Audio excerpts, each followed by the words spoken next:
All right. My name is Rich Schmidt. We're here with Pilar Oun. It's June 21st, 2024. We're at Linfield University in McMinnville. Pilar, thank you so much for joining us today. Oh, absolutely. Happy to be here. First question, tell us about how you got into wine. Well, wine kind of snuck up on me. So my parents were in the wine industry, and every few years we would also travel as youngsters over to Europe and be out in wine regions as well.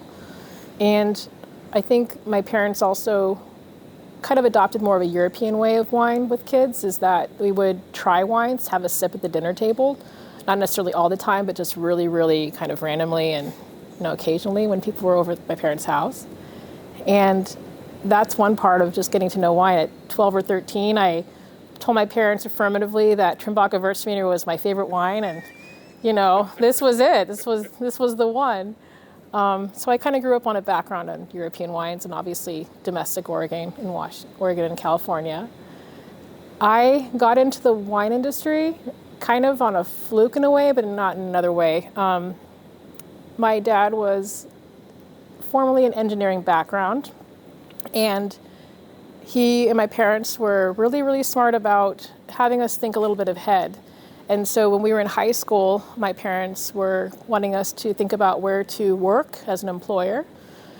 And quite frankly, an option was to work in our company. And it wasn't anything related to wine, actually. It was as a janitor. They're like, hey, you can make a lot of money being a janitor versus minimum wage, let's say at the Gap or the library or whatever.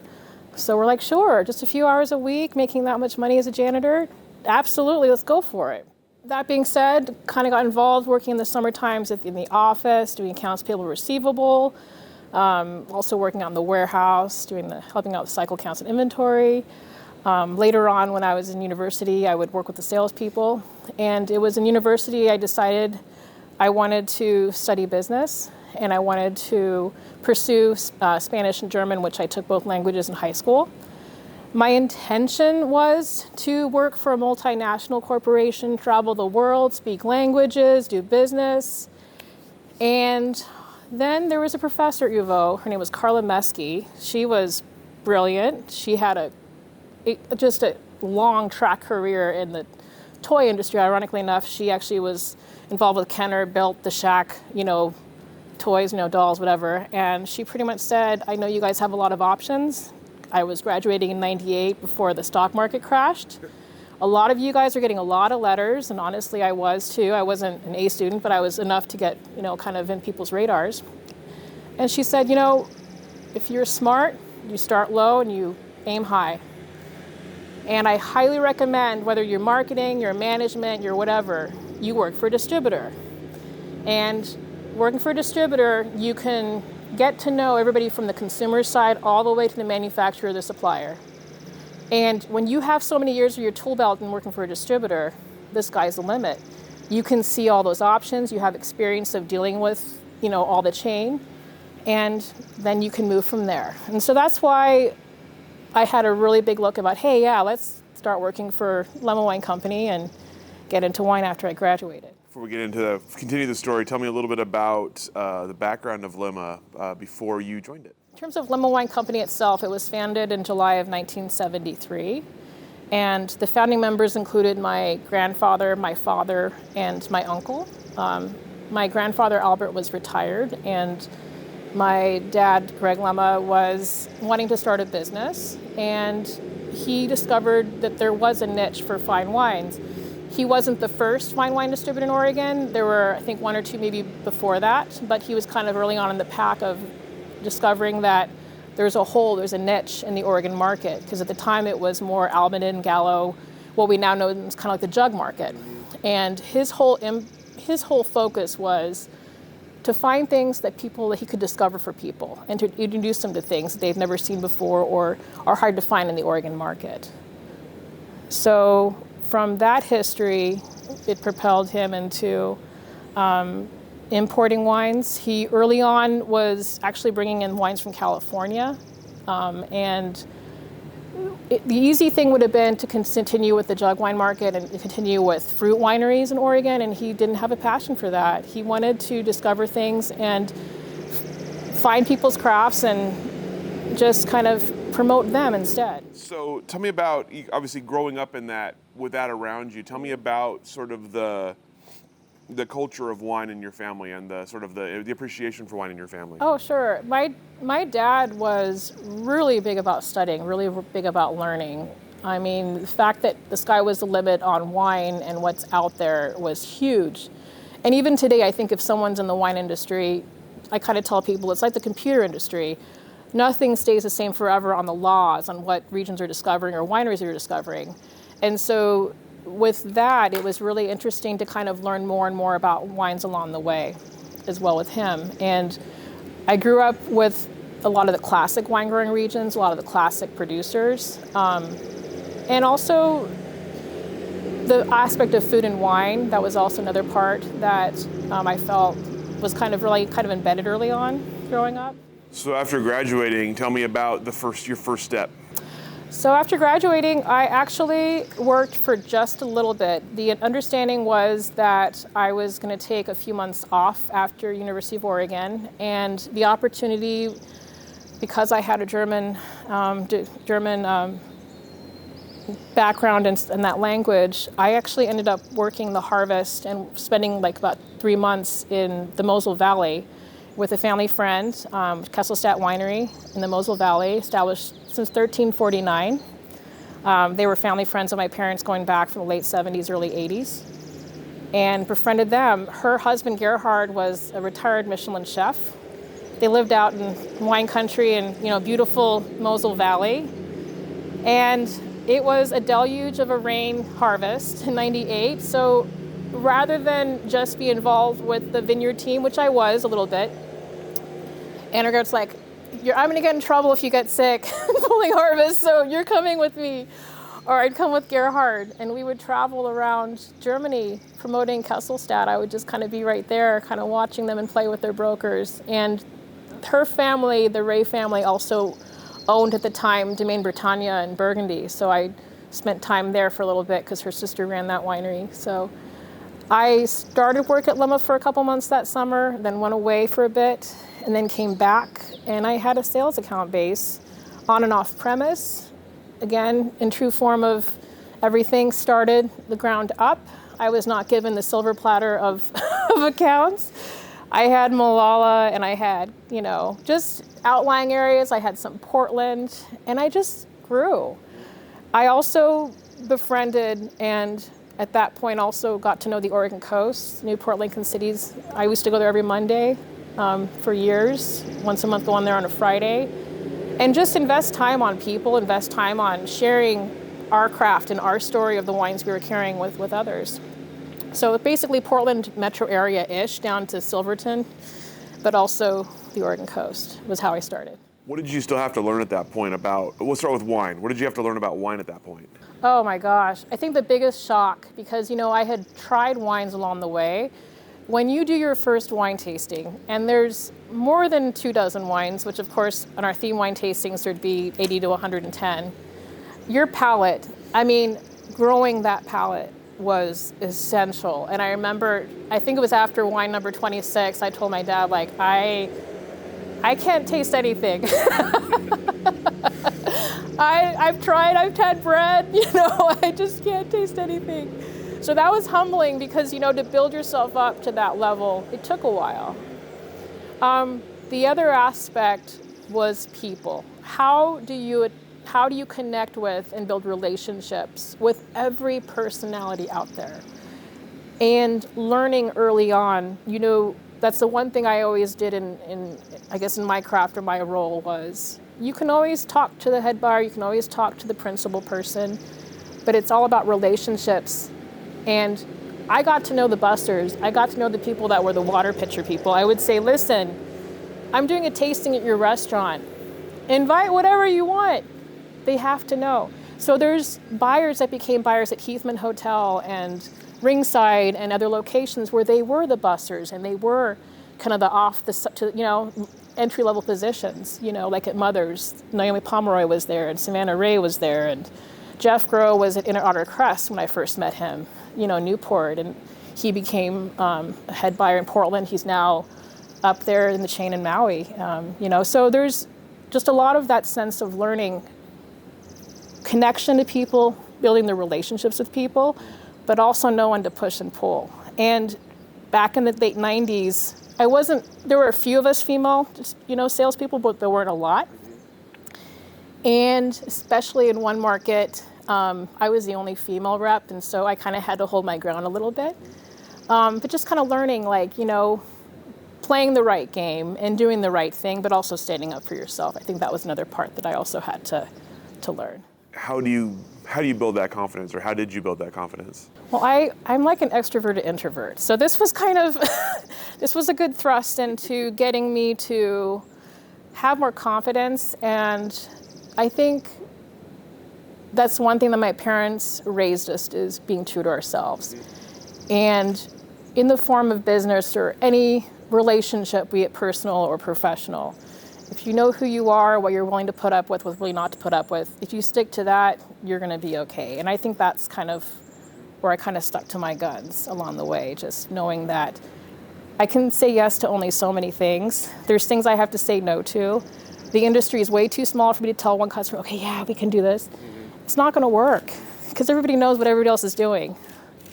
So I kind of held to that steadfast manner of just having more of just holding on to that integrity part, Obviously, you didn't come with no background in wine, but there was still, obviously, I'm assuming, a lot to learn. Tell me about learning the wines in the catalog that you were selling and figuring out how they fit with the various places you were trying to sell them. Yeah, so growing up along the way, we would go to wine country. We would visit Henry Estate, Scott Henry and his family often. They would have a summer event and that we would frequently go to. We also were really lucky because we would have a lot of winery people visit. We would have people stay at my house. There's people that saw me in pajamas as young as 5 years old that were very famous people. But from that, knowing those people, and from that, talking about wine at the dinner table, I learned a little bit along the way. And then also every few years, we would go to wine country as a family. Because for my parents, it was really important, no matter how hard they worked, the kids always went. And so for that one family trip, every 5 years, we would go to Europe and we would go to wine country growing up. So I remember going to Burgundy, and I remember going to Germany often when I was growing up as well. And when it comes to learning about wine, when I was in the industry, we would hold these events. Throughout the year, we would literally cover the entire portfolio. So we would do Northwest, we would do California, we would do France, we would do Italy. Like, Italy was, of course, one of our powerhouses, but we would literally have pretty much all the wines poured and an opportunity to taste.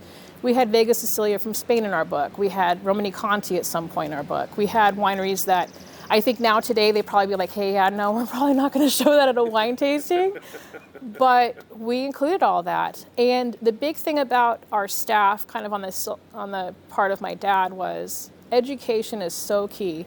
He had in his office a few bookshelves full of wine books that he would bring back from overseas or just find. So the education was there, along with producers coming and visiting. And we always made a point to have the producers sit down and taste with the staff and have that opportunity to have a one-on-one and learn everything. Because wine is a story. It's more than just grape juice in a bottle, and you have to kind of promote that. And given the competition in the market, it was becoming more important to know and be passionate about and care for what you're selling. Tell me about your initial impressions of the Oregon wines that you were exposed to. So early on when I was a kid, I was trying to think about brands. Henry Estate, Sokol Blosser, Adelsheim, Ghirardelli. I mean, all those early on. I remember Elk Cove. When I was in high school, I really liked Adelsheim Pinot Noir a lot. That was like the Pinot Noir choice when I was in college. I would go into Sundance Wine Cellars down in Eugene, which is a treasure trove for Oregon. Didn't tell them who I was. I would just go in there and buy some wines that I knew. But early on, Oregon was so incredible, really. I mean, everybody knows them for Pinot Noir, Chardonnay, Pinot Gris, at least back then, I think.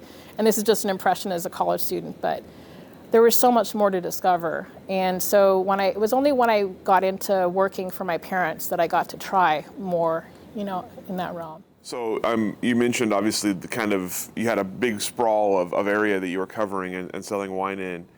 How long does it take you to get to know your area and the people in it? How long did it take you to start develop those relationships? And how did you kind of start to figure out what wines went where? It depended. My longest nut to crack took 1.5 years. It was a restaurant in the Pearl District, and we had one wine. It was because the owner of this restaurant loved this wine, and we were the one that carried it, and that's all we sold for 1.5 years. I would go in consistently, because that's the one thing customers would say, consistency is key. I would go in there once a month. I'd have a sample bag, say, hey, just want to drop off our price book, monthly price book. Do you want to try anything? No? Okay. But after 1.5 years, he's like, hey, let's try some stuff. It depended. It depends on the personality. It depends on how busy they are, quite frankly. There's some entities where, there's one entity where this person played music all the time, and I knew based on the music how much to push and pull, because that's kind of like their mood, You just know the body language, just having a tense day or just having a relaxing day. There's some days I'd go in and we would talk about everything personal. They'd talk about, anything but wine. And I knew that's the time just to kind of establish and cement that relationship. And there's other times where I would just hit it. You just have to know your customer base and how and when to go for it. But maintaining consistent with them, taking care of their entity. Like in retailers, I was really big about the little shelf talkers. My whole customer base had so many shelf talkers. I mean, product information. When a customer comes into a store and sees 50 or more Oregon Pinots, how are they going to choose? Number one, if it's regular price $19.99 versus sale price $19.99, you're obviously going to go that way. But how do you go beyond that? And it was those shelf talkers. And so back at being a female in the industry, in this one little market, I would put regular Scotch tape, and then I noticed all my shelf talkers were disappearing in this one really prominent store. And I'm like, So then I get packaging tape, really wrap it up. And shortly after that, another visit, I went in and one of the reps was trying to pull it off. And I said, hey, how's it going? And he stopped. I wasn't going to confront him in a way, kind of being, I just kind of let him know And so, yeah, they worked out after that. But I would always do wait staff trainings at restaurants. I tried to do it. Because again, it wasn't just about the buyer. I wanted to hit the entire wait staff because they're the ones that promote the wines. Really big about promoting the food. Hey, you have this food menu item. This would go well with this wine you just tasted. Really try to get them jazzed about that. So you said earlier the wine is a story. So tell me about learning the story, communicating the story, and what story sells wine? What were the exciting stories for you? I think just understanding the people behind it. When I say Kesselstadt established in 1349, they just celebrated their 650th anniversary in 1999. I mean, what a difference, right? To give you that little history. And also the passion. We were also, again, very lucky to have producers visit our customer base, but also when we kind of conveyed that passion, that was kind of a mini-me version of that. And I think that really helped a lot. And so there's a lot of people that are loyal to wines because of that, and I think that was, an important part. So tell me about the growing in the company. So I was in sales, over time, kind of changed my account base, kind of got more into on-premise in Portland. And at the age of 29, our sales manager, Brian Pearson, he'd been with us since the 70s. He called me to his office and he said, I kind of want to step down. I actually want to switch roles with you. I want you to be the sales manager. And because I'd known him since I was so tall, I thought he was joking. I said, you're kidding. And he's like, I'm trying to be serious here. And I said, well, why me? And he's like, because you can do it. I think you have the drive to do it. You're showing that you can handle it. So he was awesome. A lot of times when people have to give up something of a position after so long, really decades, it's hard to give that up, and it's hard to share that craft with the next person. And really, it's thanks to him that I was able to take on the role, try to have as, least interrupted transition as possible, watch what is going on, how we're doing it, but then say, okay, I think we're going to make some changes and think we're going to do some stuff, which later on I did. But it was all in the aspect of having that sales history. When you're a sales rep, you only have so much time in the day. And I was very aware about the efficiency standpoint of that. And so I created some tools that I don't even know if anybody else did in distributor land world, but education and knowing your product is key. So we started implementing, putting in product information, like there's a new arrivals area, there's press that just dropped down for the month, there's vintage changes because restaurants want to know vintage changes. I created all those tools every month in the front of our price book, and then I said to our person that did publishing, you're not going to like me, but we need to have a complete guide of our portfolio, and we need to update that every month. And she wasn't happy, but in the end, our reps did not have to investigate much. They had, for every winery, brief rundown on the winery, for every item, brief, brief couple lines fact information, the vineyards, the grape varietals, the aging of the wine, how many cases were produced, and then the press. And to have that guide on pretty much every single wine in our book, that allowed people to really shoot off and use that. We had customers that are like, actually, I really want a list of all the 90 plus point wines. We're like, that's actually a really good idea. so we had that too. So pretty much didn't do changes, but I also was trying to come up with the most efficient way, because when I started in 1998, there were 20-ish distributors. I want to say maybe 22. When we shut our doors in 2018, there were nearly 50 distributors.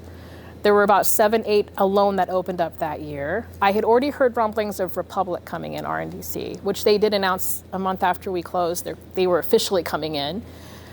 So that was getting really competitive, and we had to sharpen our pencil about being as efficient as possible across the board, especially with our sales team.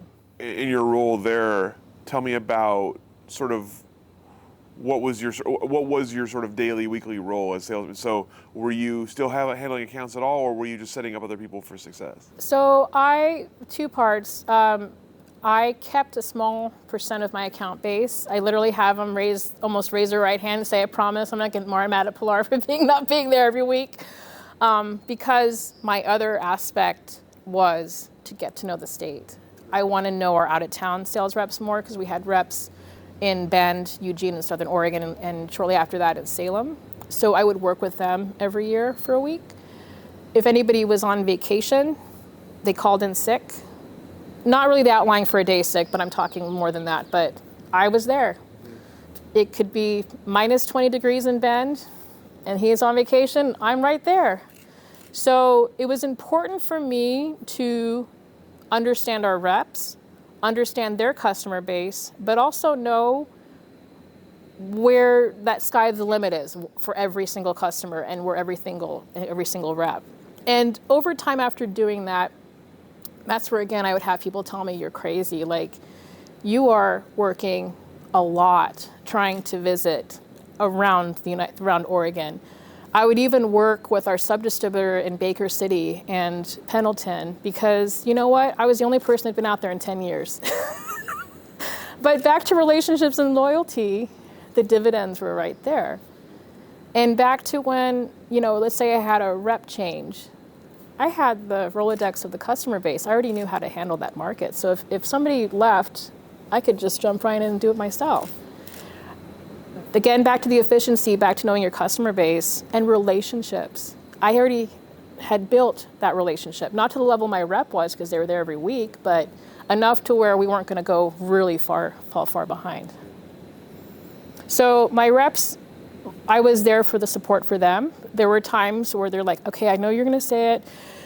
There's wines that you want us to work with, and I want you to do it. And so I'd say, fine. Before I go down there, let's talk about what you want me to sell for. Like, what do you want me to give the story on? What do you not feel confident on? I had that a lot from our reps. Like, I want you just to do it. And then I'll learn from you. And that's what happened, is they were able to tell that story after me blabbing my mouth for a week, you know? So it worked out really well. You talked about the increased competition distribution. Tell me about keeping the catalog, keeping the wines you wanted to keep. How did that go in the 2000s? So in the late 90s, when I started in 98, I think it was at that time, Casa Bruno was starting up. A little bit after that, maybe. It was also Galaxy, because Leonard Nelson had sold, and they were creating their distributorship.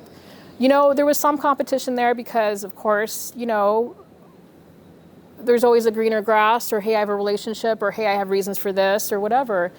The big, I think, change within the Oregon distribution was when the bigger national distributors came in. Southern, you know, those bigger ones. And I remember vividly where there was a supplier rep that literally called my dad up and said, listen, they're coming in your market. And we all have the business plan because they give it to us. And they tell us, we want Oregon. And we have that list if you want to see it. And, you know, because of those relationships, you know, to the better extent of it, there's things we just can't control. And the other things there are, you know, and there were some wineries and suppliers that did follow that way, you know, because I get it, it's business. But then there were other ones that said, no, I'm keeping Oregon. They're doing a great job. Their numbers are up. Why would I change this? So we were really lucky along the way to have longevity with a lot of wineries and a lot of suppliers. But understandably, people make changes and people make decisions. And so, yeah, we of course lost brands and wineries along the way. And that's just how the world of business, you know, world of the wine business works. Oregon doesn't have any laws on, you guys are married together forever. There's no contract. It's, you know, when there's time has come to split, you split and you make do of what you make do. Obviously, the Oregon industry wasn't the only thing you were concerned about, but obviously you were seeing it grow and you were distributing it. So tell me about, I guess, the growth of Oregon wine in those days and figuring out, I guess, keeping tabs on it and figuring out what you wanted to be part of the portfolio. With Oregon wines, in terms of our book, and even across that, I was always really curious about the United States. I was curious about the trends. And I could see 98 vintage was a really big vintage. I think that really helped propel a lot of people.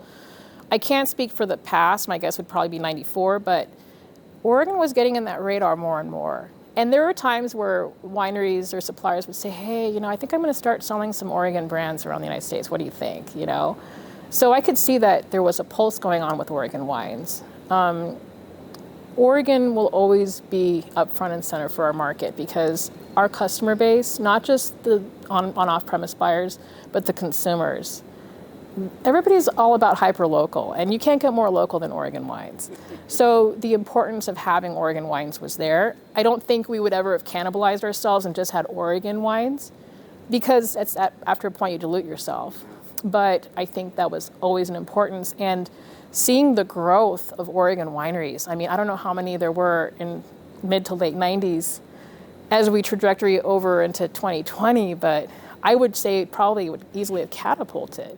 And how many vineyard sites more do we have? And how many people buy from those vineyards? You know, it all multiplies. And I think people expanded their single vineyard Pinots, and then now there's the Chardonnay movement. Sparkling wine, there's more offering for sparkling wine than before. Also the varietals. I mean, you had, I think it was Ponzi with Dolcetto that they got from Luca Corrado and Vietti, but all these other grapes were kind of popping up. You know, that's the thing about Oregon wines is there was so much to be had around the state of Oregon, not just Willamette Valley, but Southern Oregon. That's what a bounty on what they have. And one thing I did get involved with, because I had a hiatus for the wine industry, because I haven't been since 2018, is I did say yes to becoming a judge for the new Port Seafen Wine Festival. And the winning wine was this Malbec from Umpqua Valley. And I remember tasting over the course of a couple days, you know, in groups by varietals, we tasted all these Malbecs, and I'm like, this is awesome stuff. Like I sold Argentinian wineries. I obviously knew French Malbecs, but holy cow, there's a lot of different styles of every varietal, like just as Malbec. But this Malbec from Southern Oregon blew my breath away. It's awesome stuff. I used to sell Malbecs anywhere from $10, $12 up to $100 and something dollars. That was amazing. So the fact that people can make these varietals that you wouldn't think should be in Oregon, that's the other part of the piece of the Oregon wine industry I think is really cool.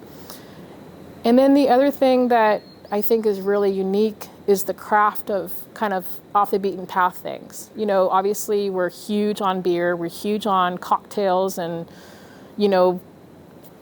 bitters, whatever. But also there was this other thing where you have people making really obscure things, but in a good way obscure things. There is this meadery in Sisters that had this gin barrel aged mead, which, who wakes up in the morning wanting to go to the store for that? Probably not many.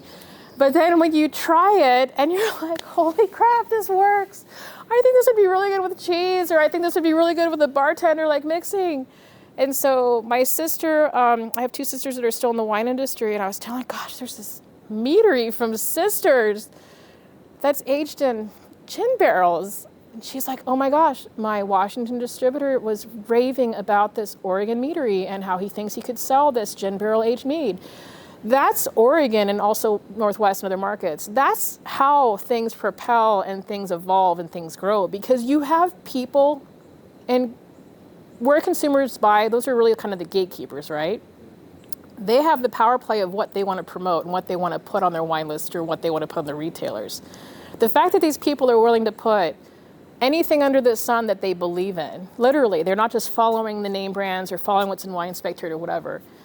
That is why we have Oregon as such a great market to promote Oregon wines, because the sky's the limit on whatever the Oregon producers want to make, as long within reason, right? The one thing that my dad would always say, and I really believe in, is per capita, Oregon's per capita consumption is a fraction of Seattle, a fraction of Washington. You have Boeing, you have Amazon, you have, Microsoft. I mean, we have Nike, but that per capita is small. And the one thing that I really believed in and I promoted, like my dad would always say to people around the world, is Oregon's really smart with their money. And you only have one chance with them. And if the product's good, they feel they're getting value of it, it's going to fly here. And I think that's where Oregon has also excelled too. You can't just make something and think that everybody's going to love it. You have to make something that someone can stand behind it and believe in, and then tell the next person about it. So as you were growing into your new role there, tell me about how Lemma was growing and changing and sort of the trajectory of the company. So we were always with a direct import fine wine backbone. We were always with a long history with producers around the world. And I think because of Southern and other entities kind of coming in, or suppliers, kind of adding other things that we carried into the portfolio and changes happening, we had to kind of maybe go back in a step at time, maybe when my dad started or early on in the years, and okay, let's start discovering more. Let's try to find things that people haven't found yet and just go out there and get it. So on a local standpoint, I mean, obviously Oregon was there, but I'll never forget when John Vinet came out with his California wine book, and there were all these brands that you would never think about, for California wine. He was discovering those and bringing those up into Oregon, like Saint Amant was one, I remember that one. Portuguese family, if you blind tasted their ports, it's true to Varl Port in Amador County. But also we were trying to represent and cover the brands in the regions, like regions that we knew, but also kind of go outside of that realm. Like Lirac, nobody really knows the Lirac region in Rhone Valley. Oregon is super well known, and they know their stuff about France in the Rhone Valley, but we were trying to find maybe just a little bit off the beaten path. I think with where the market was going, a lot of our competitors were going further out beyond where we were, and we were kind of like, let's keep within our roots more of what our wheelhouse is, which is a little more of that, true to varietal, true to the region form. We never got involved in the orange wine movement, We just felt, We had known that there was inconsistency and a percent not being, consistent. So we're like, let's be safe than sorry. Whatever we deliver to the customer, it has to be, a sure thing that the consumer won't be like, oh gosh, I'm not having this ever again. So now that your business wasn't working directly with customers, but I'm curious how you saw customer trends changing in those times, and were the requests being made on you changing along with that? Were customer requests getting back to you guys? I think because I sold wine around, I really physically removed myself from Portland and worked myself around the state. I was making decisions based on a state view because the Portland market was so diverse in the amount of offerings they could get. I mean, the number of distributors in Portland versus even Eugene was shockingly less, let alone if you went further out or even went to Bend, even less so. So knowing Portland was in and out, they'd bring something in, move it out, they would find something new, they go with it, I felt that long term, because you have to build a brand, how long that takes, think a little more outside of the box of Portland and think about how it would work in other markets. It doesn't have to work in every market, but a little more of a stronger foothold on our customer base who would work with it. So it was kind of a balance of finding, let's push the envelope, discover for people, but also would it work in more places versus less?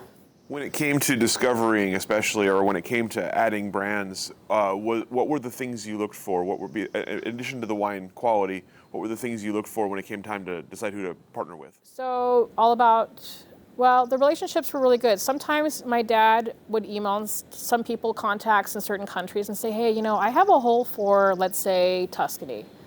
Who do you recommend? Who's up and coming? Who do you think I should talk to? And there were a lot of people based on that relationship that we discovered. There was a beautiful winery in Panzano, which is called it's the Cru of Tuscany, Grand Cru area, where Fontotti's there, and Castello di Rampolla's there. And there was this little small winery between the two of them, which we discovered because of that word of mouth. That was part of the key of kind of tapping into the locals and getting that assistance, but also reading up on a lot of information. My dad would read the Panine Guide. He would read, the Italian articles. He would keep track of these brands. And whenever we needed to fit, whenever we felt that there was a space to fit in more, we would connect with them. We would calculate and figure out the pricing, because a lot of times logistically it didn't make sense. If you can't bring in something that people that would gravitate just from the pricing alone, then why bother? Logistically speaking, when it comes to importing, when the Port of Portland closed, that just put the damper on everything. But just volume, how much you think you can sell. So basically what would happen is there's a communication between us and, let's say, the winery and the supplier on what items are you proposing, what items do you think we should carry, does it fit in our market based on the price point. The number one thing is our staff has to approve it. So our staff would try it. And two of our longtime reps, including Brian from the 70s, they turned down Lean 80 twice because they didn't, they just didn't connect with it. And I would tell them why. We weren't perfect. We made some mistakes. And, but that's the thing is my dad was all about the passion from the reps. There'd be some wines where my dad's like, I really think this is going to be really good. And then the staff's like, no. And he would say, okay, if you don't think that we can sell in the market, I'm going to listen to you. I'm not just going to shove this down your throat, That's how our gatekeeper internally was more, I think, the sales reps. Because you had to believe in what they can sell. So tell me about the decision to close Lemma Wine and how those events proceeded. It was organic. Now that we think about it, I tell my mom and my siblings that I don't think we could have had more billboards to say it's time. We were leasing the building, and our lease was up at the end of 2018, and the rent was going to just go over 20% higher.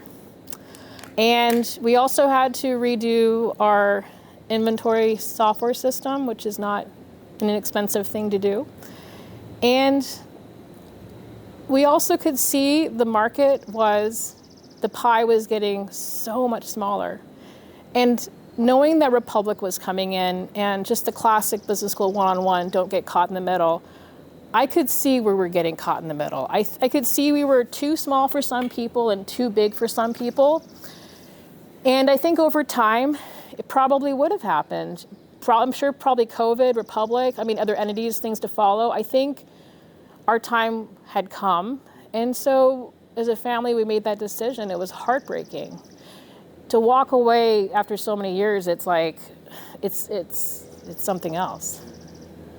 But it was time, and it was the best decision, and we made sure to do the best thing possible. There were distributors that closed before us where people's checks would bounce, winery suppliers wouldn't get paid. They would literally close the doors overnight. Like they would go to work and, we didn't do that. We announced it in August. We just tried the best way possible to have that transition. Easiest would have been the classic, which what everybody do is just do it at the end of the year. People's pants are down. Who's looking to change? And we did it at a time frame where it's easy for distributors to say, yes, I'll take you. And it's an easy way that we thought possible to just say, okay, find homes. Have the distributor buy our inventory. Let's move on. If you don't want that, we'll sell it, We had a lot of direct import wines in our book, so a lot of that was what was left. But yeah, it was amazing. It was amazing how the transition happened. It's amazing where the customer base, a lot of them kicked in and supported us. Obviously, you got out before COVID. I'm curious about what you saw, your perspective on how COVID affected the businesses that were left. Truthfully, I after taking some time off for a little bit, and I actually got into healthcare a year before COVID in spring of 2019, so I was getting used to that world. But every time I thought about or read about or came across restaurants or wineries or whatever, I'm like, oh my gosh, how is this happening? Restaurants were the backbone for a lot of brands and for a lot of distributors, especially the smaller ones in Portland. And what a tough time.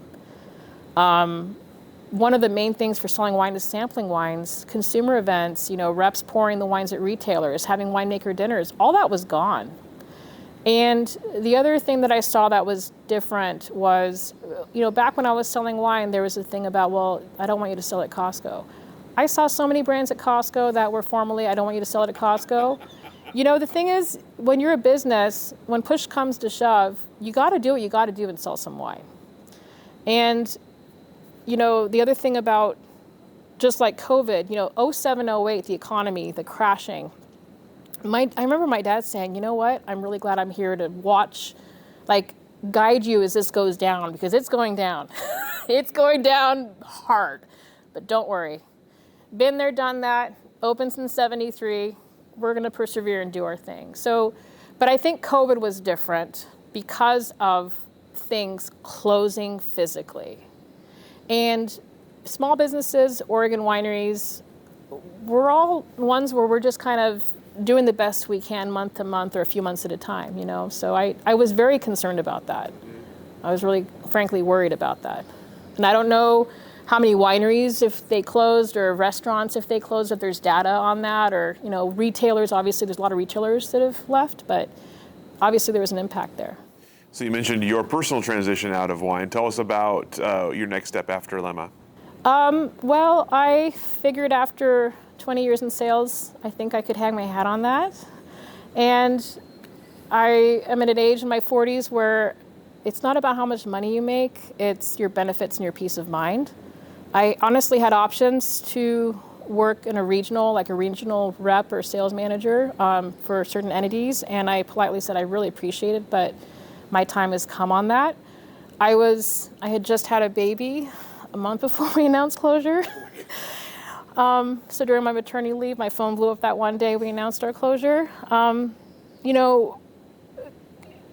Having that second chapter, having the ability to have a second chapter, which you never would have expected even months before, it was time to reevaluate what's really important, what I was willing to commit to long-term and short. And so that led me to think, okay, I need something that's 8 hours a day, no longer morning, noon, and night. And something where, again, it's back to the benefits and the stability. So my husband works at Kaiser. He's been there over 24 years. And I'm like, okay, well, let me just start applying to healthcare companies. And then my brother-in-law is like, well, you know, Pilar, utility companies, they're also good on the benefits. Oh, let me just apply that too. But long story short, I interviewed with a few of them and landed at Kaiser. I wanted so low-key. I remember interviewing with Providence. I wanted to be a nutrition aide, just kind of help out in the cafeteria. They're like, are you sure, like, your background? I'm like, you have no idea. I want to, like, cool my turbojets. New baby. I want to just breathe and not spend so much time on my job, which is what I was doing from 5 a.m. in the morning till 10:30 at night. And so I settled in with Kaiser and went into patient registration. And because of that customer service background, that fit perfectly. Listening to the patient, understanding their body language. If they had a problem at my desk, their problems were solved by the time they walked to the doctor's door. I made sure to be as accurate with them as possible, give them the information we need as possible. If they came in hot and fuming, I was like, hey, listen, I'm going to make a phone call right now, or I'm going to send an email right now. Someone's going to call you in 24 hours. I was there to take care of people. And that's where I think I took from Lemma Wine Company and I took from dealing with so many entities and so many people is treat people the way you want to be treated. And in terms of patient care, every patient's someone's mother or daughter or uncle or whatever, friend, and treat people like that. So I was in registration for 4.5 years, and complete fluke. I applied to this position I'd never seen before, supply chain specialist for Kaiser Permanente Northwest. I later on to find out that it's one of two positions. They manage Kaiser's inventory in their central warehouse. And both the people that had those positions, one of them was retiring after 30 years, the other one after 10 plus years moved on to a buyer position. And I'm like, what the hell, let's just go for it. And I got a call from the manager and said, you know, usually we hire based on seniorities, you know, but you have this history and you're right behind this one person and you obviously have experience in distribution and inventory. Would you just like the job? And I said, sure. So middle of October last year, I'm now managing Kaiser's, along with a team of two, we're managing Kaiser's inventory in our central warehouse and working with the purchasing buying team, who then of course works as a supplier. And I'm working with the materials coordinator team, which is essentially the account sales team equivalent in wine, and making sure their needs are met so that the department's needs are met. I'm really coming full circle, and I never thought I would have ever, but that's where I am. And you know, I told my coworkers, I said, don't worry, I'm going to stay here forever. I plan on staying Kaiser forever, but this position, I love this position because I can connect with people from the whole chain like I did in my old role, and that honestly was what I missed. I want to make sure needs are met from point A to point Z, and that's being right in that middle is a pretty cool thing to be able to do. And a lot less competition, I would imagine. Oh yeah. Contracts. It's all about contracts in healthcare. I mean, it's regimented, you know. Every item that people work with now, you know, there's new things that come on board for certain reasons or whatever, what have you. But yeah, absolutely. It's a way different world than wine importing, for sure. So tell me about your relationship with the wine industry now. How much do you pay attention, and what do you care about when it comes to wine? You know, super small. I think I kind of got into a little bit of a clamshell. There's relationships that I had that to this day keep up with. I have relationships with people around the state of Oregon, and so I've kept up with those people. I've connected with them, not all of them, but some of them in person. I've tried to support as much as I can, although having a child, it's hard. Tried to go out to certain places and just say thank you. Like, you're amazing. I love coming in here as a consumer now. It's my turn to support you. And so that was really neat. I do kind of keep tabs on PDX Eater because I can't help but not subscribe and just to see where things are going on the restaurant side.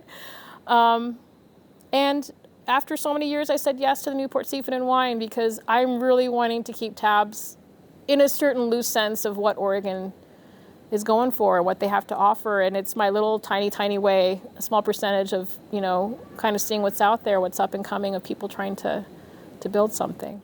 Oh my gosh. And I've emailed wineries. I emailed a winery in Walla Walla represented, and I emailed some other people internationally. I said, listen, when you come to Portland, I'm not asking for time. I'm not even asking for 15 minutes for coffee. If you have a consumer winemaker dinner event and my calendar's available, I'm there. I want to support you, not just to, take a seat, but buy wines. And truthfully, that was the other thing is, I've collected wines over the years. In my 20s, I lived in my parents' house, and my whole thing was at 29, buy a house before I hit 30, and I hit that goal. But along the way, I bought a lot of wines back then. My parents did tell me I was crazy about how much I was buying, but the dollar value of these wines nowadays, there's no way in heck I would be able to afford those. So I turned around and I sold those off. I auctioned them off, 90 Viettis and Aldo Conternos and just other iconic things that people can't really grasp anymore, really. And turned around and supported the brands and supported the wines that I wanted to have in our wheelhouse. So I would contact some wineries and say, hey, I want to invest in some wines. I'm looking at trajectory, 20 plus year aging. I'm looking at this or that. Help me out here, what should I get? Tell me about these vintages, because I know nothing anymore. And so I was slowly buying and collecting along the way, back again and getting back as a consumer. It's really cool. I like that. Yeah. It's nice way to connect. So you mentioned obviously new job title as of a few months back. Tell me about you. What else you're looking ahead to, I suppose. What else is on the future for you, personally, professionally, or otherwise? Yeah, so the one thing about Kaiser Permanente is the sky's the limit on where you want to go. And there are opportunities internally in there to kind of climb that ladder per se, but I kind of feel like I'm happy where I'm at. More money, more problems, maybe. And I don't want to put that much time because I really want to value my personal time, which I don't think I had that balance before. I think when you're in the wine industry, you realize slowly but surely, you're spending more and more time working and not really taking of yourself and your wellness. So I think I find that's perfect spot. I'm doing what I love, but ironically enough, clocking in and clocking out in less than 8.5 hours, which is a dream. So my husband and I do love to travel, and I grew up, again, like our family being core and our family being like, we have to have that family time every year, because before you know it, everybody's dispersed. I'm one of 5 kids. We're all doing our own thing. So family time is really important, and we're going to start the trend of what my parents did when we were growing up is our 5-year-old, soon to be 6-year-old, we're going to go away to Europe for 3.5 weeks, and we're going to open her eyes and have her discover certain parts and just be together and have fun. And, we're not going to go looking for burgers and fries in Sweden. We're going to be, looking and trying to find and try different things, and enjoy what each culture has to bring. Because that's how I grew up, it wasn't just the basics, it was what other regions of the world have and so forth. So traveling and just enjoying. I'm a huge gardener now too. I grow everything from seed in terms of my veggies and herbs, and so that's my other passion is gardening. Sounds pretty nice, all told. Yeah. All the questions that I have for you, anything I didn't ask that I should have, anything we didn't cover that you'd like to cover? Honestly, I can't think of anything, maybe later on, but that's too late. But I really appreciate just the ability to talk. It's, when given the opportunity to talk about your past, you forget what surfaces and what comes, and just so appreciative. Like, really looking back, I really am. I think our family is too. Like, just what an opportunity we've had, It's pretty awesome, so. Absolutely. I'm glad to do it. Thank you so much for coming out and sharing this beautiful day with us, sharing your stories. Yeah. Go and let you off the hook. Thanks so much. Thank you.